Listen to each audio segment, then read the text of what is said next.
Welcome to Dan Perkins' podcast called What's on My Mind. Dan is a national syndicated radio and TV talk show host, a current events commentator who writes for 20 news blogs. So let's look into Dan's mind and see what he's thinking about today. Here's Dan Perkins.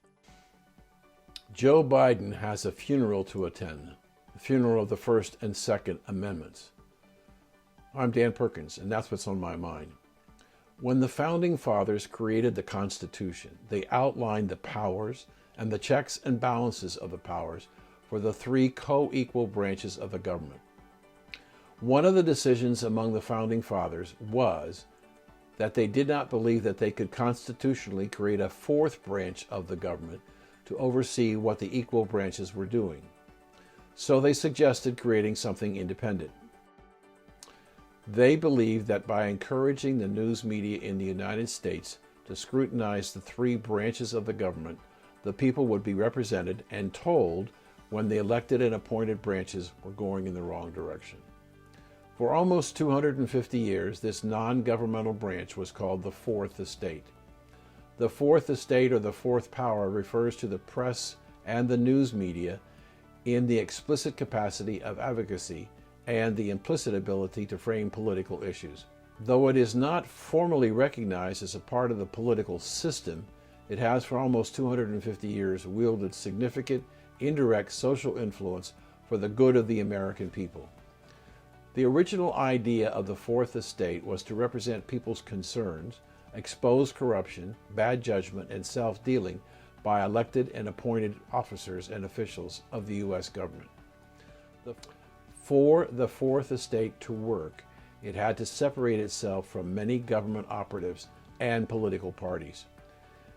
It was not supposed to be beholden to politicians, either elected or appointed.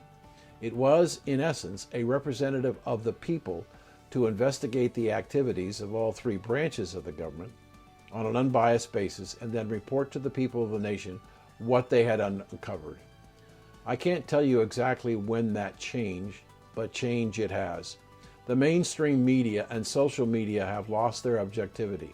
There are too many examples to list here today. Today, the mainstream media is in a source of creating news and doctoring the truth. Here are a few examples of doctored truth. Lester Holt, the anchor for the NBC Nightly News, said in receiving the Nightly News Anchor Edward R. Murrow Award, quote, "Fairness is overrated," unquote. He insists that it's not necessary to, quote, "always give two sides equal weight in the merit," quote. Another example, NBC News was embarrassed after Lester Holt, again, apparently was duped by North Korean propaganda while he was on a ski resort. NBC News is reeling after the NBC News with anchor Lester Holt appears to have been badly fooled by North Korean propagandists. Given the cheery report of the ski report in the Hermit Kingdom that looked to be bustling when it was widely known actually to be a ghost town, I guess Lester didn't do his homework. Just for Holt's appearance, the North Korean government appears to have brought in skiers wearing identical outfits and staged the scene, something that Holt did not appear to realize. Perhaps it was because he was only reporting on one side of the story. The next example is CBS News 60 Minutes. It ran a story on Republican Florida Governor Ron DeSantis receiving $100,000 campaign funds from public supermarkets, they said, for selecting Publix to get the COVID-19 vaccine. Where they were implying that DeSantis' party affiliations was why he got the money. When the whole tape was reviewed, local and state Democratic leaders are seen and heard agreeing with the decision. Do you remember that Dan Rather was caught doctoring President George W. Bush's service record? The next example was the Right to Life March in Washington, D.C. on January 2019. The following news organizations were sued for defamation of character by Nicholas Sandmann for their reporting on the events in the mall. These news outlets wrongly communicated what happened on the mall and did so knowing that they were lying. They were the Washington Post, CNN, NBC News, the New York Times, the Detroit Free Press, and a host of social media. Some have already settled their lawsuits. My last example is very recent. Fox News and other networks reported that, quote, NBC is caught again, this time on Lester Holt's NBC Nightly News show. He just can't get a break. NBC Nightly News is under fire for editing out essential parts of the 9/11 call of the shooting of Bryant for their broadcast out of Columbus, Ohio. This is the story that LeBron James reacted to with posting on his social media followers. And he said, quote, "You're next," quote, speaking of the policeman.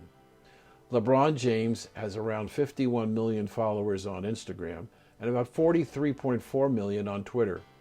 The social media leaders of Instagram and Twitter have said nothing nor placed either of his accounts on suspension. He has not been held accountable for his actions and his misdeeds. These are just a few of the many examples where mainstream media and social media have purposely lied to the American people to sway opinion for the Democratic Party. We see reports every day of the Democrats misrepresenting or purposely lying to the American people, which is supported by the mainstream media. The issues that are important to the Democratic Party are essential to the American news media, not because they're doing their job as the fourth estate, but because they are aligned with the politics and the principles of the Democratic Party. That was never the intent of the founders. People are sitting in newsrooms and broadcast studios and making conscious decisions to manipulate whatever is going on.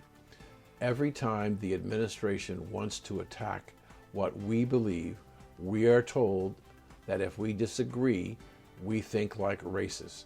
We suffer from white privilege, and they have the right to call us out and condemn us. So I believe that President Biden and progressive lefts would gradually shovel dirt in a hole so that they can bury the First and Second Amendment. This is What's on My Mind. I'm Dan Perkins. Thanks for listening.